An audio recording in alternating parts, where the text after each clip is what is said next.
Je vous salue dans le nom de Jésus. Soyez les bienvenus. C'est notre deuxième jour de prière. Je vais enseigner 15 minutes et nous allons prier ensuite. Premier livre de Samuel, chapitre 1er, versets 9 à 15. Anne se leva après que l'on eut mangé et bu à Silo. Le sacrificateur Élie était assis sur un siège près de l'un des poteaux du temple de l'Éternel, et l'amertume dans l'âme, elle pria l'Éternel et versa des pleurs. Elle dit un vœu en disant « Éternel des armées, si tu daignes regarder l'affliction de ta servante, si tu te souviens de moi et n'oublie point ta servante, et si tu donnes à ta servante un enfant mâle, je le consacrerai à l'Éternel pour tous les jours de sa vie, et le rasoir ne passera point sur sa tête. » Comme elle restait longtemps en prière devant l'Éternel, Élie observa sa bouche. Anne parlait dans son cœur et ne faisait que remuer les lèvres, mais on n'entendait point sa voix. Élie pensa qu'elle était ivre, et il lui dit « Jusqu'à quand seras-tu dans l'ivresse? Fais passer ton vin. » Anne répondit « Non, mon Seigneur, je suis une femme qui souffre en son cœur, et je n'ai bu ni vin ni boisson enivrante, mais je répandrai mon âme devant l'Éternel. » Le premier livre des Chroniques, chapitre 4, versets 9 à 10. Jabé était plus considéré que ses frères. Sa mère lui donna le nom de Jabé en disant « C'est parce que je l'ai enfanté avec douleur. » Jabé invoqua le Dieu d'Israël en disant « Si tu me bénis et que tu étendes mes limites, si ta main est avec moi et si tu me préserves du malheur, en sorte que je ne sois pas dans la souffrance. » Et Dieu accorda ce qu'il avait demandé. Que Dieu t'accorde ce que tu demandes. Je trouve que c'est vraiment étonnant que les disciples aient demandé à Jésus « Seigneur, enseigne-nous à prier ». Parce que les Juifs savent prier. On les enseigne à prier dès le berceau. Mais on voit que la façon dont Jésus priait les impressionnait. C'était différent. C'est la raison pour laquelle ils ont été poussés à demander à Jésus de lui apprendre à prier. Les catholiques, les protestants, les évangéliques ont chacun leur façon de prier. Par exemple, devant un repas, le catholique fait le signe de la croix. Je ne sais pas d'où ça vient, que le front représente le Père, le cœur le Fils et les deux épaules le Saint-Esprit. Vous avez vu cela, dans Jésus. Il faut faire ce qui est dans la Bible. Chez les évangélistes, on aime bien prier fort, fort, des fois pour rien. D'autres sont silencieux, comme en pleine méditation. Il ne faut surtout pas les déranger, mais rien non plus ne se passe. La prière, comme le dit le verset, est une chose qui s'apprend. C'est une relation, une affaire de responsabilité personnelle, privée. Privée parce que la prière collective ne doit pas se substituer à un temps de prière personnelle avec le Père. Il y a des gens qui viennent assister à toutes les prières, mais qui ne parlent jamais de leur sujet de prière personnelle. Ils n'ont pas de tête à tête avec Dieu. Parfois, les apôtres cherchaient Jésus. Il était en train de prier. C'est superbe de prier avec les frères et sœurs, mais quand on est seul avec le Père pour chercher sa face, c'est encore mieux. Il y a des gens qui viennent à l'église, mais ne savent pas prendre un temps pour prier dans le lieu secret. C'est là qu'on peut vraiment voir si la personne a une vie de prière. Sinon, ça devient une routine. Il veut que tu lui parles. Revenons à notre sujet. Tout d'abord, comment prier longtemps? La Bible précise au chapitre 12, comme elle restait longtemps en prière devant l'Éternel. Anne avait prié longtemps. On dit que Élie observait sa bouche, c'est-à-dire qu'il y a beaucoup de gens qui sont rentrés dans le temple, mais qui ne priaient pas longtemps. Cela n'attirait pas l'intérêt du sacrificateur. Anne est restée longtemps. Ça a attiré l'attention du sacrificateur. Il a observé sa bouche. Comme il n'y avait point de parole, il se disait que cette femme était ivre. Elle est dans la maison de Dieu. Les personnes qui prient ne captivent pas l'attention sur elles. C'est celles qui prient longtemps qui captivent l'attention. Dieu ne nous exauce pas par la longueur de notre prière, mais c'est notre sincérité qui est importante.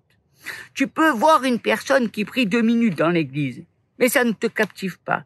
C'est la personne qui s'est enfermée pendant 5 heures qui te choque. On ne les oublie pas. Pourquoi? Ce n'est pas facile de rester dans l'invisible pendant longtemps, pendant des heures et des heures. Ce n'est pas facile. Il y a des gens qui méprisent des gens qui prient longtemps. Mais commence par être une personne qui prie. Et toi aussi tu verras. La personne qui prie beaucoup de temps devant Dieu nous paraît comme une personne qui n'est pas normale. Il y a tellement de choses qui peuvent nous déconnecter, comme l'ennui, le doute. Est-ce que vraiment Dieu me voit? La distraction. Mais quand une personne se tient devant Dieu pendant 1 heure, 2 heures, 3 heures, 4 heures, ce n'est pas la même chose. Certaines personnes viennent en disant « Tu pries beaucoup, mais on ne voit rien dans ta vie ». Il faut vraiment faire attention à ces voix. Parmi les personnes qui m'ont beaucoup influencé dans ma prière, il y a un homme de Dieu qui priait beaucoup. Un jour, une personne est venue me voir et m'a parlé d'une personne qu'il connaissait, qui arrivait à prier 10 heures sans que ça soit un fardeau. C'est comme si on a l'impression que c'était juste 1 heure pour lui. Cette personne m'a beaucoup parlé de cette personne. Non par sa capacité à faire des miracles, à faire des super prédications, mais par la prière. J'étais curieux de voir cet homme. En le rencontrant, c'était un homme simple, mais rempli de prières, de sainteté. Il y avait une bonne atmosphère dans sa maison. La personne m'a proposé de venir dormir chez lui pour qu'on puisse prier ensemble. En s'installant chez lui, je me suis rendu compte que je ne priais pas bien. Avant de dormir, la nuit, le matin, il priait. Il ne m'a jamais fait de reproches, mais il m'a encouragé à prier. Il m'a corrigé par sa discipline. J'ai commencé à me discipliner. C'est après notre rencontre que les portes de ma vie se sont ouvertes. Est-ce que tu es comme Anne? L'un des buts dans cet enseignement, c'est de t'amener à prier longtemps devant Dieu. Comment prier longtemps? L'exemple de Anne nous enseigne des choses. L'un des principes importants, c'est qu'il ne faut pas prier avec sa tête. Ne prie pas avec la tête parce que tu ne te tiendras pas longtemps. Prie avec ton cœur. Anne répandait son âme. Regardez un peu les femmes pendant les deuils, celles qui sont touchées vraiment par la mort de la personne qu'elles enterrent. Ces personnes ne regardent pas leur montre, elles ne regardent pas le programme, leur portable, elles ne sont pas là avec leur tête, mais sont touchées, car elles pleurent. Elles ferment les yeux parfois même. Ces femmes, elles restent debout, devant le cercueil pendant 3 heures. Certains, au lieu de regarder ce qui se passe, s'agitent dans leur chaise, commencent à surfer sur le net. Quand tu viens dans la présence de Dieu, sois comme ces femmes qui tiennent le cercueil. Ton cœur doit être là. Quand tu pries avec ton cœur 1 heure, ce n'est rien du tout. Vide ton cœur devant Dieu. Une deuxième chose, Anne n'avait pas conscience de ce qui se passait autour d'elle. Elle n'avait même pas remarqué que le sacrificateur la regardait. Elle ne le voyait pas. C'est Élie qui la regardait parce qu'il était distrait. Anne était très concentrée. Souvent dans les églises, on voit des gens distraits qui racontent à gauche et à droite ce qui se passe. Quand on regarde dans la Bible, Élie était déconnecté. La Bible nous dit qu'au temps d'Élie, il n'y avait plus de vision, de prophétie. Il a fallu Samuel sorte des entrailles d'Anne pour rétablir les choses. Quand tu es déconnecté de Dieu, tu deviens la caméra de l'église, celui qui raconte, celui qui passe partout, avec tous les petits détails. On raconte tout à n'importe quoi. Si tu veux prier longtemps, ne prête pas attention à ça. Ne regarde pas partout ce qui se passe autour de toi. Si les gens t'empêchent de te concentrer, va prier en haut ou même fais un tour dehors. Sois sûr d'être concentré quand tu reviens dans l'église. Les personnes concentrées qui prient avec leur cœur prient longtemps. Troisièmement, les personnes qui ont un but dans la prière. Celles qui n'ont aucun but dans leur vie ne savent pas prier longtemps. Elles ne cherchent rien, elles ne font rien. Quand on parle de jeûne, ça n'emballe pas les personnes qui n'ont aucun désir dans leur vie, aucune soif, aucune ambition. Anne, elle n'avait pas d'enfant. Elle était une femme aimée par son mari et c'est son problème qui l'a amenée à prier. Elle avait un désir ardent, un grave problème. Son mari avait 2 femmes. Anne était la première et celle la plus aimée par son mari. La deuxième devait se moquer d'elle comme on ne peut l'imaginer. Et je pense qu'elle devait se sentir vraiment mal de voir les enfants de cette autre femme. Les femmes peuvent être très méchantes. On a tous des gens comme ça dans notre vie. Des gens qui se moquent, qui attendent ta chute, ta stagnation. Parfois, je suis étonnée de voir des gens qui ont des grands problèmes, mais qui ne font pas de grandes prières. C'est étonnant de voir des gens qui ont des grands problèmes et qui font des petites prières. Si une personne t'attaque avec un couteau, est-ce que tu vas dormir? Est-ce que tu es consciente des défis? Est-ce que tu mesures la hauteur de tes défis? Est-ce que tu as évalué la profondeur de ton problème? Est-ce que tu vois la stérilité? Chacun de nous est stérile dans un domaine. Ça peut être financièrement, ça peut concerner le mariage ou alors cette stérilité au niveau des idées. C'est pas le moment de dormir. Il faut venir devant la présence de Dieu avec un but. Anne savait pourquoi elle était là. Anne a fait une promesse pour engendrer une bénédiction. Il faut une parole. Il faut canaliser la promesse. Samuel n'a pas demandé l'onction prophétique. Ça a été annoncé d'avance. Comment tu peux prier quand tu fais comme si tout allait bien dans ta vie? Jésus a prié à Gethsémanée. C'était encore pire que le désert. Dans le désert, il n'a pas agonisé. Comment tu pries?